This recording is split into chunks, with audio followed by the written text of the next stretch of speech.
How to sell digital products on eBay. Hello guys and welcome back to the channel. In this video I'm going to give you a step-by-step guide on how to sell digital products on eBay the right way while avoiding the mistakes that get many new sellers banned. So a lot of beginners lose their accounts within 2 weeks because they mislist their digital products.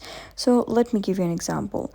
Let's say someone is selling digital design templates such as resume templates or website templates. Instead of correctly listing them as digital products, some sellers try to trick eBay by listing them as physical items. They might add a fake shipping method even though they're actually emailing the files. This is a major violation of eBay's policies and leads to account suspension. For instance, we found a seller offering Photoshop brushes and design presets. However, when we checked back later, their account had been closed. This is because eBay detected they were selling a digital file under the wrong category and misleading the system.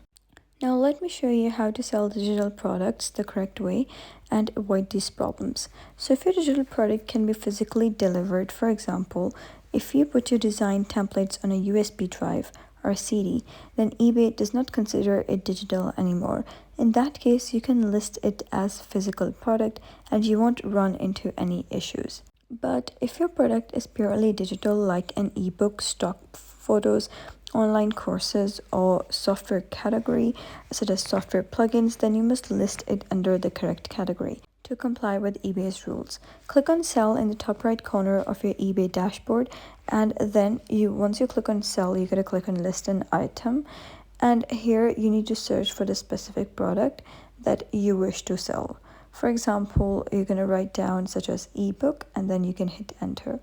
So once you do so, you gotta specify the category, that what is this category of this ebook.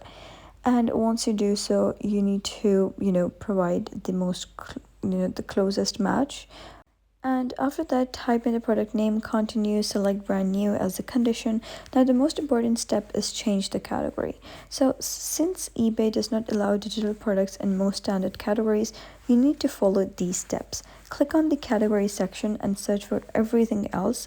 Under everything else, you're going to select information products and then choose other information products.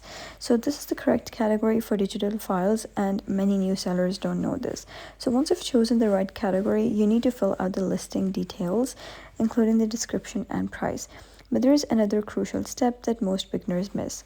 Instead of selecting buy it now or auction, you must choose classified ads. So now let's talk about fees. Many sellers don't realize that when you list a digital product using the classified ad format, eBay charges a $9 listing fee. If you ignore these rules and try to list a digital product as a buy it now item, we risk getting suspension.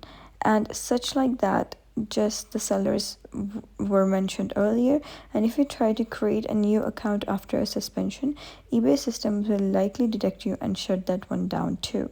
So to keep your account safe and running, always follow these guidelines. That's it for today's tutorial. If you find this guide helpful, give it a thumbs up and don't forget to subscribe for more helpful tutorials. I'll see you in the next video.